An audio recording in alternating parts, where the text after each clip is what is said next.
हाँ बोलो दोस्त। राउत, मैं मतलब प्रॉपर्टी देख रहा हूँ लेने के लिए। ओके। तो 2-3 लोकेशन में मैं देख रहा हूँ, लेकिन मैं अभी उल्वे में रहता हूँ, तो उल्वे एक्चुअली मुझे पसंद है, तो भाई को नहीं पसंद है। और एक और है, आप जानते होंगे, तलोजा, उधर भी देख रहा हूँ, लेकिन वो थोड़ा दूर हो जा रहा है। और थाने में मैं लोधा स्प्लेंडोरा देख के आया था। तो भाई का जो रट है वो लोधा लोधा करते रहता है और मैं नहीं करता हूँ। ठीक है, मैं वहाँ लोधा स्प्लेंडोरा देख के आया था एजेंट के थ्रू। बिल्डर्स मुझे अक्सर कॉल करते रहते हैं, मैं नहीं जाता हूँ एजेंट के थ्रू, लेकिन मैं 2-3 साइट देख के आया हूँ। और घनसोली में भी देखा हूँ। यहाँ पे सेक्टर 11 में गोल्ड क्रेस्ट का नाम सुने होंगे सर आप? हाँ, गोल्डन क्रेस्ट। हाँ हाँ, वो लोग भी मेरे को बहुत, उनका ऑफिस में मैं एक बार गया था, तो वो लोग मुझे मतलब कन्विंस करने की कोशिश कर रहे थे, लेकिन खैर उन लोग का ओसी वगैरह आया नहीं। आपका बजट कितने का है? बजट का है सर राव सर, मतलब बजट अपना करीब करीब देखेंगे। बजट बोलो, कैपेसिटी बोलो, जो भी। अगर अगर 2 BHK का राव सर, अगर कहीं जैसे जमीन जगह कहीं आ जाता है तो 1 CR तक का चलेगा, नहीं तो फिर अच्छा, जैसे अच्छा प्रीमियम फ्लैट अगर 80 तक का आएगा, 80-85 तक, तो भी चलेगा। 2 भाई साथ में रह रहे हो क्या? नहीं, भाई है, वो भाई मतलब यहाँ अभी साथ में नहीं है, वो बाहर है। ठीक है, ठीक है, ठीक। हाँ ठीक है, तो 1 CR तक का बजट है ना? ठीक है, हाँ, तो थोड़ा कम ही समझ के चलो, उससे कम ही लेके चलो, यानी 80 लाख लेके चलो, स्ट्रेच मत करो पूरा। क्योंकि बाद में क्या होता है ना, उसका लोन का EMI भारी पड़ेगा ना, थोड़ा भी भारी पड़ेगा तो घर का फाइनेंस चलाना मुश्किल हो जाएगा। हाँ हाँ, वही चीज है सर, वही चीज। तो थोड़ा कम ही लेके चलो जी। ठीक है। तो आपको 2 BHK चाहिए, 1 BHK चाहिए, करेक्ट? हाँ, एक ही चाहिए। अगर जैसे 2 BHK सर बजट में आ जाता है ना, तो जैसे घनसोली में G+7 में भी बजट में है, लेकिन आ जाएगा, प्रॉपर्टी पुराना हो जाता है। करेक्ट। और नहीं, लेकिन करीब 10 साल पुराने प्रॉपर्टीज देखोगे। जी, मेरा एक सजेशन है, और मैं वीडियो में भी कई बार बोल चुका हूँ, आपको भी एक बार समझा देता हूँ। बिल्डर से लोगे, यानी कि अंडर कंस्ट्रक्शन तो बिल्कुल मत लो, अंडर कंस्ट्रक्शन बिल्कुल मत लो जी। रेडी पोजीशन ले लो, लेकिन रेडी पोजीशन बिल्डर से मत लो। ओके। इन्वेस्टर से लो जी। ओके। वो बिल्डिंग 2-5 साल पुराना हो तो और भी ज्यादा अच्छा है, क्योंकि कोऑपरेटिव सोसाइटी को हैंडओवर हुआ होता है, उसके जो भी इश्यूज हैं वो आपके सामने आने लगते हैं। जी। हर एक बिल्डिंग का कुछ ना कुछ तो इश्यू होता ही है, ऐसे समझ के चलो। हाँ हाँ हाँ, ठीक है, तो वो इश्यू जो है वो सामने आना चाहिए। फॉर एग्जाम्पल, पहले पता नहीं चलता है कि वाटर सप्लाई काफी है या नहीं है। जी। आगे चल के सब लोग रहने को आ जाते हैं, ज्यादातर लोग रहने को आ जाते हैं, उसके बाद पता चलता है कि पानी का शॉर्टेज पड़ रहा है। जी। हाँ हाँ हाँ। ओके। मैं ऐसे भी बिल्डिंग्स को जानता हूँ जिनका सुएज सिस्टम, ऑफ कोर्स ये लोधा वगैरह को अप्लाई नहीं भी होता होगा, लेकिन अच्छे बिल्डरों के भी प्रोजेक्ट को अप्लाई होता है, कि उनका जो ड्रेनेज सिस्टम होता है वो इनफ नहीं होता है। अच्छा। ड्रेनेज इनफ नहीं होता है। आप बोलोगे ड्रेनेज इनफ होना क्या है, तो जब तक सब लोग रहने को नहीं आते हैं ना, तब तक ये ओवरफ्लो नहीं होगा उनका सुएज सिस्टम। जैसे ही सब लोग रहने को आ गए, सब लोग बाथरूम यूज कर रहे हैं, हाँ। पानी यूज कर रहे हैं, फ्लश कर रहे हैं, कपड़े धो रहे हैं वगैरह, हाँ हाँ, तो एक्चुअली उनका ड्रेनेज सिस्टम ओवरफ्लो होने लगता है। जी। और फिर वो सोसाइटी बार बार उसको साफ करवाती है, उसको पंप आउट करवाएगी, गटर वाले को बुला के कचरा निकलवाएगी, यानी परेशान हो जाती है। हाँ। तो ऐसे में कई सारे प्रोजेक्ट्स को जानता हूँ जहाँ पे ऐसे हो गया है। और वो क्यों होता है? एक तो उनका प्लानिंग खराब होता है, स्लोप ठीक नहीं होता है। उन्होंने सोचा होता है कि इतना स्लोप में पानी उतरेगा और कचरा भी उतरेगा, तो फिर पता चलता है वो स्लोप में पानी उतर रहा है, कचरा नहीं उतर रहा है। जी। तो इस तरह से सब इश्यूज जो है वो 2-5 साल के बाद खड़े होते हैं, तो बाहर निकलते हैं। जी। हाँ, सही बोले। तो आप 2-5 साल के पुराने ही घर लो, 5 साल समझ के चलो। कोऑपरेटिव सोसाइटी फॉर्म हो गया, हाँ हाँ हाँ, ओके, ऐसे इसको समझ के चलो, उसको ले लो। तो जी ये एजेंट के थ्रू ले सकता हूँ सर, या एजेंट के डायरेक्ट थ्रू ही लो, एजेंट के थ्रू चलेगा। और एजेंट को क्लियर कट बोलो कि बॉस तुम्हारा ये इतना कमीशन है, जो भी कमीशन है वो पहले से नेगोशिएट करके ले लो। भले वो थोड़ा ज्यादा 1.5% कमीशन बोले, वो ठीक है, वो चल जाएगा आपके लिए, जी उसका वांदा नहीं होगा। फिर आप वो जोश से आपको सब कुछ दिखाएगा, उसको उसके कमीशन में मत काटो, उसको जी 0.5% कमीशन 1% मत करो। चलो यार तुम 1.5% ले लो, लेकिन राव फिर सर नेगोशिएशन के टाइम में उसको बोल दो कि नेगोशिएशन में उसको बीच में ज्यादा नहीं बोलना चाहिए, क्योंकि क्या होता है ना, वो अपना कमीशन बढ़ाने के चक्कर में चीज को महंगा बेचना चाहता है। हाँ हाँ हाँ एग्जैक्टली। तो तभी आप बोल दो, देख बेटा तुझे 1.5% दे रहा हूँ, ओके, अब मैं नेगोशिएट करूंगा, तूने मुझे रेट बोल दिया, फ्लैट ओनर ने ये रेट बोला है, ठीक है, वो से 1 CR बोल रहा है, जी मैं नेगोशिएट करूंगा 80 बोल के, तब तू बीच में ओके मत बोल, तब तू मुझे एडवाइस देने मत आ और बीच में मत बोल, ठीक है ओके। जी नेगोशिएट करने का काम मेरा, काम हो ओके जाएगा, उसके बाद रजिस्ट्रेशन वगैरह सब यानी वो सब काम ठीक से करवा ले, तुझे ईमानदारी से 1.5% दे देता। This is okay how. आप उसको इंसेंटिव भी दे दो, लेकिन उसको ऊपर कंट्रोल भी रख लो, हाँ और वो आपको मकान दिखाएगा। ओनली थिंग इज, वो जब जब आपको कहेगा सर ये ये बिल्डर का प्रोजेक्ट है, यानी बिल्डर की तरफ वो खींचना शुरू शुरू करेगा, तो उसको कट कर दो, उसको बोलो नहीं, इन्वेस्टर का बस दिखा, एक्चुअल यूजर का दिखा, I am not interested in builder project. Okay.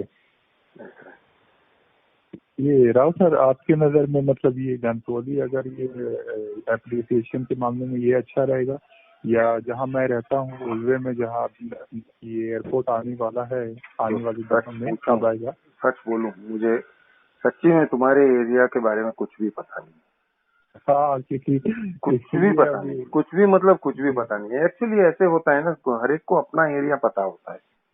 तो हाँ मैं हाँ हाँ मुझे आप बोरीवली, कांदिवली, मलाड, दहीसर ये सब पूछोगे तो मैं कुछ ना जी कुछ बता सकता हूँ, जी ये मेरा एरिया है। इस जी तो यहाँ पे मैं बोल सकता हूँ, लेकिन आपको मैं जनरली बोलता हूँ कि कोई अगर कहता है एयरपोर्ट आएगा वगैरह, तो इन बातों में मत आओ। जी एयरपोर्ट आएगा, इधर नजदीक से मेट्रो स्टेशन आएगा, ये सब छोड़ दो, इस पे मत जाओ, इस पे मत जाओ। आप जी बेसिकली एक एक ही मकान में, एक ही बिल्डिंग में बहुत सारे फ्लैट्स हैं, और उन फ्लैट्स में से कुछ फ्लैट्स अच्छे हैं और कुछ फ्लैट्स बकवास हैं, ऐसे समझ के जी चलो, हर एक बिल्डिंग में है।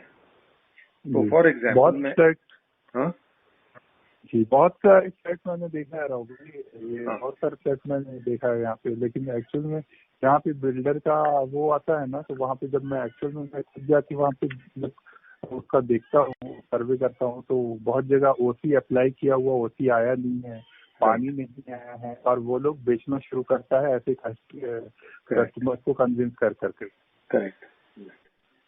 तो ये सब भ्रम में मत जाओ, वो सब आपको भ्रमित कर देंगे। यहाँ पे मेट्रो स्टेशन आने वाला है, वहाँ पे एयरपोर्ट आने वाला है, प्राइस बहुत बढ़ेगा, ये सब में मत जाओ। जी एक्चुअल क्या है अभी, ऑलरेडी क्या है वो देखो, प्रोमिसेस पे मत जाओ। घनसोली के बारे में राव सर आपको तो मालूम मुझे होगा ना? सच्ची नहीं पता है, सच्ची नहीं। अच्छा वो हाँ नवी मैं मुंबई वो में आ जाता है एरिया ना, में, आपका एरिया अलग है। हाँ ना, हाँ ऐसे वो मुझे बिल्कुल नहीं, मुझे फील ही नहीं है, वो एरिया का फील नहीं है। कभी कभी आया भी हूँ शायद, अब जी कब आया हूँ कब नहीं आया हूँ मुझे वो भी याद नहीं है। तो अच्छा उसके बारे में मुझे कुछ भी पता नहीं है।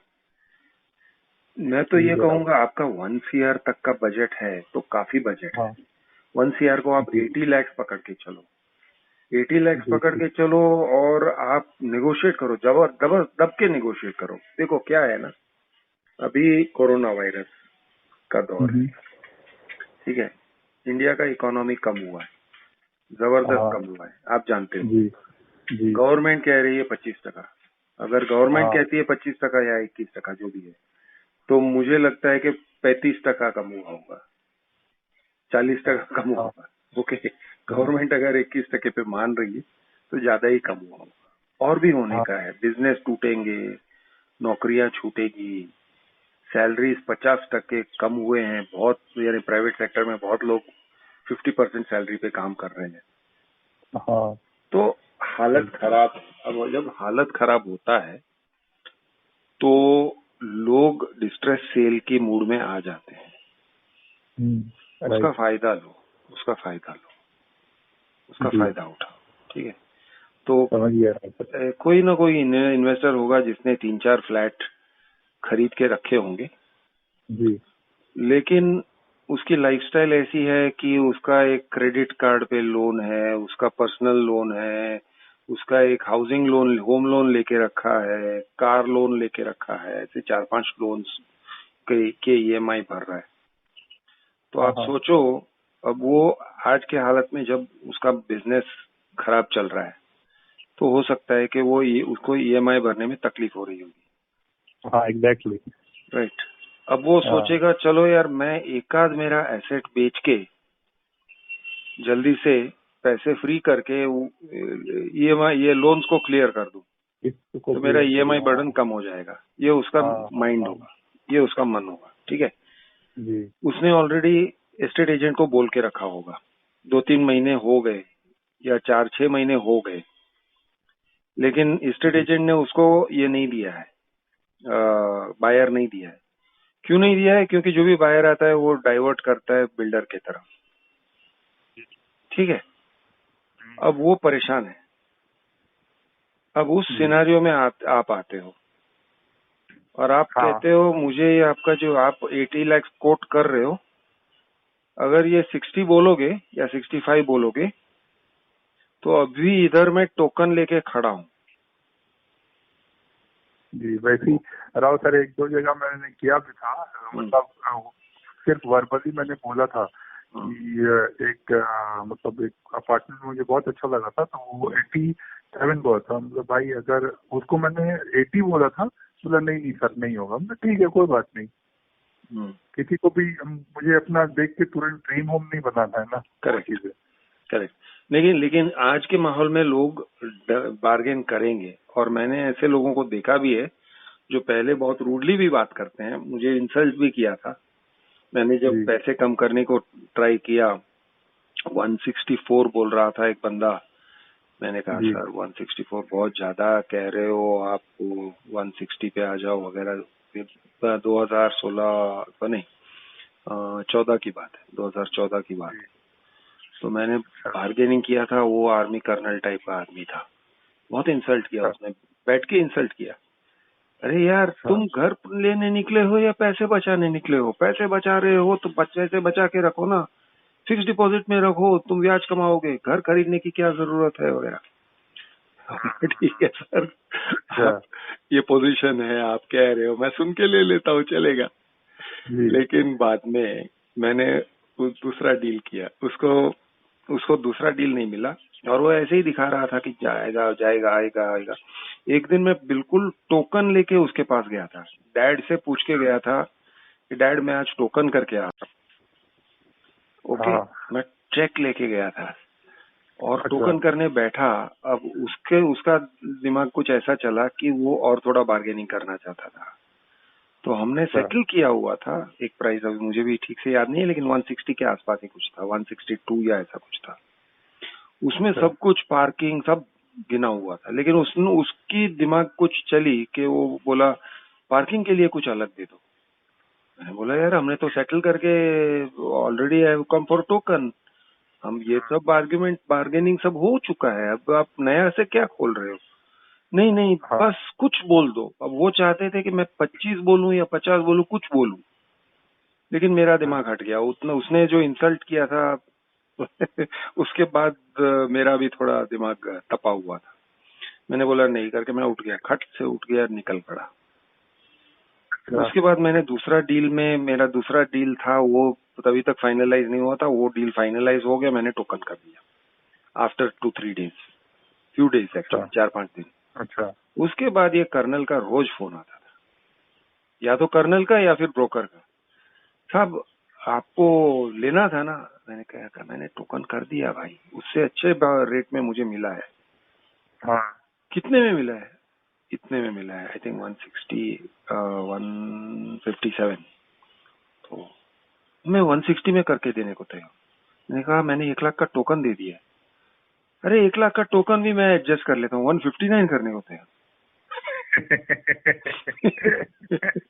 अरे रोज फोन आता था, प्राइस डाउन कर रहा है, 1-1 लाख प्राइस डाउन कर रहा है, रोज फोन आता। मतलब कहने का मतलब है जो लोग बाहर से कड़क दिखते हैं वो कड़क नहीं है। Exactly. You know, you can, आप नेगोशिएट करने बैठोगे। और बाद में मुझे पता चला उसका प्रेशर पॉइंट क्या था। उसने अपने अच्छा लड़के को बोल के रखा था कि अभी बेच दिया, बिक गया। ओके, तो मैं टोकन करने गया था ना, तो उसके ऊपर वो आ गया था कि बेटे को अश्योर कर दिया था, बेटा आज मैं अच्छा गुड न्यूज दूंगा। और बेटा रहता था सिंगापुर में। अच्छा अच्छा ओके, तो बेटे को उसने बोल दिया था कि मैं बेच दूंगा, मैं बेच दिया ऑलरेडी। ठीक है, अच्छा तो फिर उस शाम को फोन आया होगा, बेटे ने बोला होगा क्या हुआ, तो नहीं हुआ, क्यों नहीं हुआ। तो फिर बेटे ने थोड़ा सुनाया होगा पापा को, आप बेवकूफ हो, ये वो है, आप जानते नहीं हो, सुनाया होगा। फिर भी अब पापा को बेचना है तो ठीक है बेच दूंगा, बोलते रहेंगे, रोज रोज उसको सुना रहा है बेटा। तो बेटे के प्रेशर से अब वो कैसे भी करके बेचना चाहते थे। तो ये सब होता है, ह्यूमंस है लोग। तो 5-6 लाख एग्जैक्टली। कुछ भी नहीं है, 5-6 लाख आराम से काम कर सकते हैं। उससे ज्यादा मैं कहता हूँ कि 20-25 परसेंटेज पॉइंट्स निकाल सकते हो, 20% आराम से शेव कर सकते हो, उससे भी ज्यादा। जी तो सिर्फ ये कि आपका वेटिंग पावर होना चाहिए कि आप 3-4 महीने के लिए वेट करो। उनके दिमाग में धीरे से छेद करो, एक आइडिया डाल दो, फिर वो आइडिया को पनपने दो। उनके दिमाग जी में पनपने दो कि देखो साहब, आपका क्लब हाउस नहीं है, ये नहीं है, वो नहीं है, जो भी हाँ है इश्यूज हैं, वो इश्यूज को रेज कर। बार्गेनिंग कैसे करते हैं हम? समझ गया। एक सेकंड ना दोस्त। जी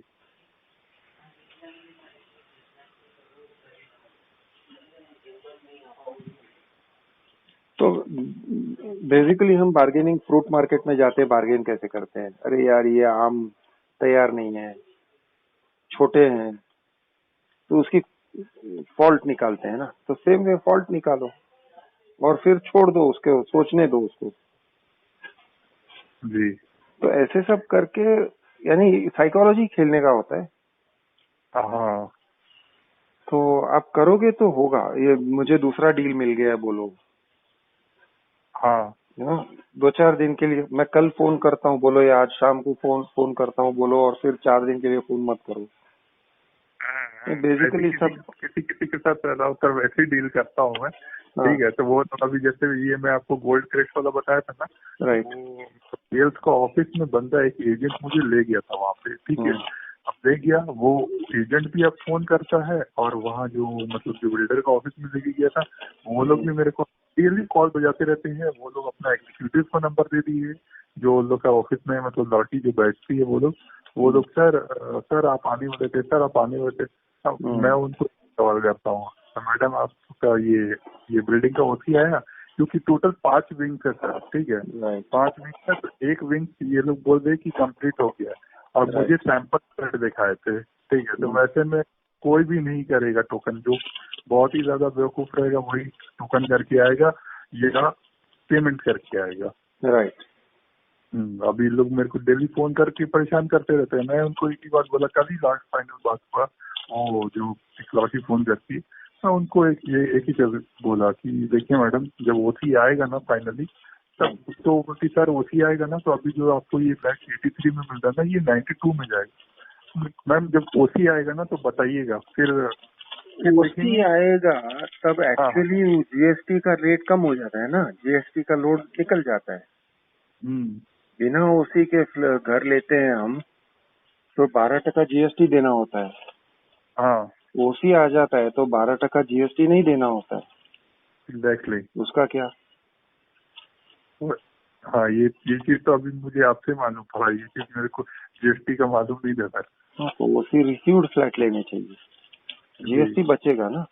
क्यों हम हाँ बिना ओसी के फ्लैट में जा रहे हैं? जी, नहीं इसीलिए हो रहा सर, इसीलिए मैं वैसे ही देख रहा हूँ जो इन्वेस्टमेंट के लिए जो जैसे ओनर वगैरह है ना, वही लोग का हम्म। फ्लैट पर, और बिल्डर के थ्रू मैं कोई भी नहीं जा रहा हूँ, वो भी जेन्युइन जो अच्छा लगेगा उसको ही फाइनल करूंगा। Right. Right. Okay, thank you sir. You most thank you. Welcome, most welcome. बहुत पेशेंस रखिए और जी बहुत सारे फ्लैट देखिए आप। मैं जब फ्लैट देखने निकला था ना जी 2014 में, जी। तो करीब करीब मैंने एक 2 महीने के अंदर करीब करीब 70-80 फ्लैट तो छान मारे होंगे। अच्छा। और कैसे कि हर वीकेंड को मैं निकलता था, कभी कभी वीकडे में भी टाइम मिलता था तो निकल जाता था। ये अच्छा एस्टेट एजेंट के स्कूटर पे, अच्छा। एस्टेट एजेंट्स अपने स्कूटर पे कभी कभी मैं अपनी कार भी निकालता था। जी और कभी कभी वो एस्टेट एजेंट, सर मैं स्कूटर पे आपको लेने आ जाऊं, और हम घूमते थे। ओके। तो यानी आप पेशेंटली देखोगे ना, जी। हाँ तो हाँ वो सर। आपको दिखाएंगे। ऐसे नहीं है कि वो आपको हाँ नहीं दिखाते, वो दिखाते हैं। दिखाते हैं ना सर। अभिराव सर देखिए, एक एक जो मेरे घर के सामने जो एजेंट है, जिनको मैं अपने घर के करीब में ढूंढने के लिए बोला हूँ, महीने भर से ज्यादा हो गया, वो लोग कॉल करते ही है, सर आप देख लेते ना, आइए फिर एक नया आया है देख लीजिए। वो दिखाते हैं। पेशेंस है रहो सर, वैसा नहीं कि है ना, कोई पेशेंस है। और आप एक एस्टेट एजेंट के साथ दो तीन फ्लैट्स तो एक ही दिन में देख सकते हो। 2 एस्टेट हाँ एजेंट्स को साथ में लेके घूमोगे तो 6 फ्लैट्स आज के आज ही देख लोगे। हाँ हाँ हाँ। एक है ना। एक एजेंट तो 2-3 एक ही दिन में दिखा देते सर, हाँ। यहाँ ओनली थिंग इज आपका वो बहुत ये होगा, मन होगा कि जस्ट ए सेकंड है। या सॉरी। हाँ, तो आप पेशेंस रखोगे ना जी तो दिखाते हैं, वो ऐसे नहीं है। और दो तीन एजेंट्स को साथ में रखो। जी। उनमें भी कुछ लोग गुड नेचर्ड होते हैं, कुछ लोग थोड़े हॉटी होते हैं, दिमाग का उनका गर्म रहता है, तो हाँ, आप गरम अच्छे, दिमाग के रहते हैं है वो। ना। ऐसे लोगों को मत साथ में लो। जो लोग अच्छे ठंडे दिमाग के लोग हैं, अच्छे से बात करते हैं, उनको आप पहले से बोल के रखो, बेटा तेरा तो चल 1.5% मांग रहा है ना, मैं 2% दूंगा। ओके। जी हाँ लेकिन ये मेरे कंडीशन हैं, और फिर कंडीशंस पे काम करो। डील होगा तो 2%। नहीं हाँ हुआ और फिर भी अपने को अच्छा लगा कि उसने मुझे सर्विस दिया है, तो दे दो यार अपने दिल से 10-15 हजार रुपए, जो आपका हाँ मन करे, 5,000, 10,000, 15,000 हाँ हाँ, सही बोले रहे हो सर। दे दो। थोड़ा उसको भी लगे कि चल कुछ भी नहीं मिला तो भी क्लाइंट कस्टमर ने मुझे इज्जत से थोड़ा रिवॉर्ड दिया। ऐसा है। फिर जी 4-5 जब भी नेगोशिएशन करते हो तो 2-3 पे नेगोशिएशन चालू करो, यानी 2 या 3 फ्लैट्स पे साइमल्टेनियसली आप नेगोशिएशन चालू करो, तो आपके पास हाँ नेगोशिएटिंग राइट। पावर रहेगा। जी एक सही ही बोले। ऑप्शन है तो आपके मन में ये रहेगा, अरे ये नहीं हुआ तो कोई भी ऑप्शन नहीं है। नहीं, ठीक ठीक बताया आप। मिल जाएगा, अच्छा मिलेगा आपको, डोंट वरी। बहुत अच्छा थैंक मिलेगा। Thank thank you sir, thank you Rao sir. ना, चलो take care, all the best, stay in touch. Okay bye. Okay, thank you so much. Welcome.